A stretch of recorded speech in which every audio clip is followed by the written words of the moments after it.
Okay, this is one of the favourite parts of flute making for me, coming down here and being in amongst the beautiful running bamboo patch. Yeah, to me it's a real treat. If you look over there, you can see how beautiful it is. I've been coming here now for maybe 10 years and harbouring this bamboo. And whenever I come here, it's all just here again. It's amazing stuff. This is what I call Aurea running bamboo. And it's great for flutes. It has quite a lot. The running bamboos have quite a lot less starch content than the clumping bamboos, so the borers mostly leave them alone. And I use quite a good quality pruning saw, which makes the job very easy. And a piece like this, I can cut that. And with a piece like that, I could get a shakuhachi out of that bit, and then come further up here and get maybe a couple of more Native American flutes, or maybe even a bamboo saxophone out of the higher bit. So yeah, it's an amazing resource, bamboo. Absolutely amazing. Completely renewable. Especially this running stuff. It just keeps on going forever. Entirely invasive. I wouldn't recommend anybody planting it particularly, but if you happen to have some near you, it's a wonderful resource. And this one's it's probably a little bit thick, but it'll make it maybe. I'll just show you this down here, so you never know what size the internal bore is. This is what you're after if you're making flutes. The size of that bore, it's pretty good. That's a pretty good size for the bottom of a shakuhachi. So this is going to be a very solid piece for a shakuhachi. Will be very good. And once again, I can cut that about there, or there you'll have a D shakuhachi, and then with the other bit you can get maybe a near Native American flute out of it. So whenever I cut, I'm always thinking about, okay, what can I do with that particular piece of bamboo? Then I cut the top off, and we'll put it over there with the rest of them. So you can see the difference in colour. That's a newer bamboo, whereas any of these brighter green ones are the newer bamboo, which aren't really the ones that are the best.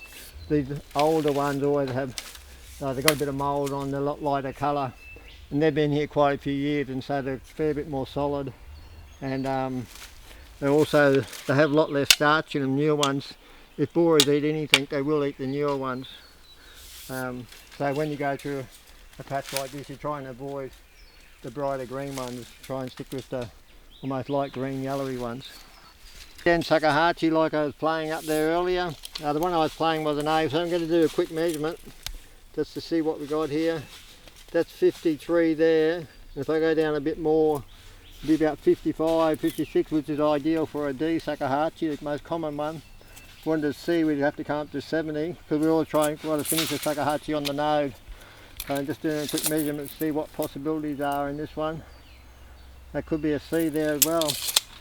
So this is a perfect piece for a Rootend Shakuhachi. So what we're going to do, we're going to mark it around here a bit. We're going to try and get way under that root. You can see the tops of the root sticking out there. And bamboo is very tough stuff, the roots of it. We're going to isolate it from this other piece of bamboo here. We're going straight down there. We're cutting into all those roots. And bamboo has an incredibly matted root system, and which is why it's so powerful and so strong. And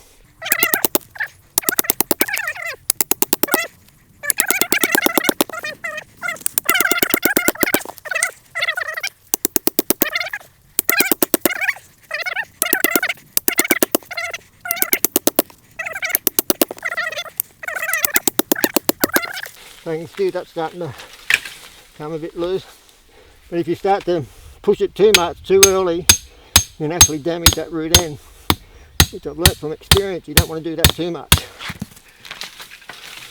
Just because I'll cut that off up the top there now, so it'll come out a bit better. I'll cut it here.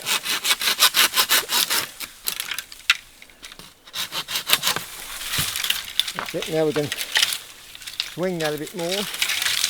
Get rid of that one. And you don't want to try and force it too much. When it's ready to come out, you can feel it gets very loose down there. You can still feel it holding on. We're going to push that chisel right underneath the root system now. And we can, now I've got to go over that side a bit. You usually feel where it needs to go. It's holding on too much. You're breaking those grips. And there it is. That's a perfect example of what we want. And then we just take it up like that. We clean all that up. And that will be a very nice Rootend Shakuhachi one day, with luck.